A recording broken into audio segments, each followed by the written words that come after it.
అపోస్తలుడైన పౌలు గలతీలకు రాసిన పత్రిక 5వ అధ్యాయము.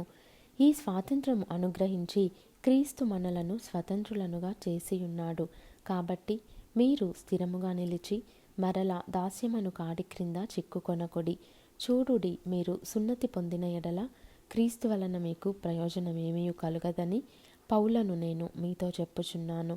ధర్మశాస్త్రము యావత్తు ఆచరింపబద్ధుడై ఉన్నాడని సున్నతి పొందిన ప్రతి మనుషునికి నేను మరలా దృఢముగా చెప్పుచున్నాను. మీలో ధర్మశాస్త్రము వలన నీతిమంతులని తీర్చబడు వారెవరో వారు క్రీస్తులో నుండి బొత్తిగా వేరు చేయబడి ఉన్నారు, కృపలో నుండి తొలగిపోయి ఉన్నారు. ఏలయనగా మనము విశ్వాసము గలవారమై నీతి కలుగునను నిరీక్షణ సఫలమగునని ఆత్మ ద్వారా ఎదురు చూచుచున్నాము. యేసుక్రీస్తునందుండు వారికి సున్నతి పొందుటయందేమీయూ లేదు, పొందకపోవుటయందేమీయూ లేదు గాని ప్రేమ వలన కార్యసాధకమగు విశ్వాసమే ప్రయోజనకరమగును. మీరు బాగుగా పరుగెత్తుచుంటిరి. సత్యమునకు విధేయులు కాకుండా మిమ్మును ఎవడు అడ్డగించెను?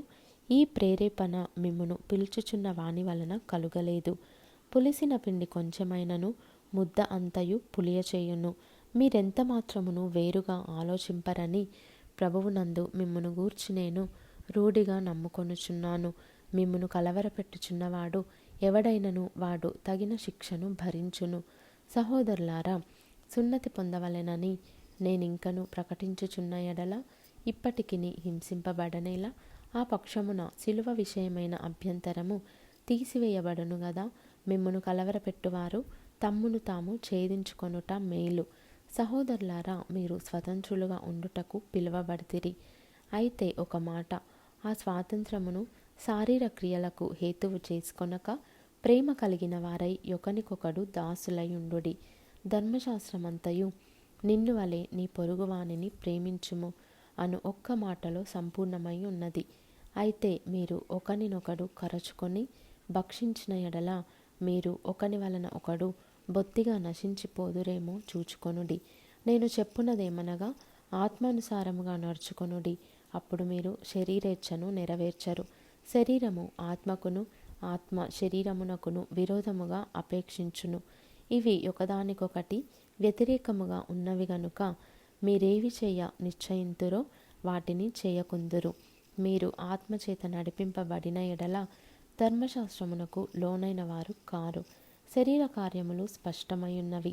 అవేవనగా జారత్వము, అపవిత్రత, కాముకత్వము, విగ్రహారాధన, అభిచారము, ద్వేషములు, కలహము, మత్సరములు, క్రోధములు, కక్షలు, భేదములు, విమతములు, అసూయలు, మత్తతలు, అల్లరితో కూడిన ఆటపాటలు మొదలైనవి. వీటిని గూర్చి నేను మునుపు చెప్పిన ప్రకారము ఇట్టి వాటిని చేయువారు దేవుని రాజ్యమును స్వతంత్రించుకొనరని మీతో స్పష్టముగా చెప్పుచున్నాను. అయితే ఆత్మఫలమేమనగా ప్రేమ, సంతోషము, సమాధానము, దీర్ఘశాంతము, దయాళుత్వము, మంచితనము, విశ్వాసము, సాత్వికము, ఆశానిగ్రహము.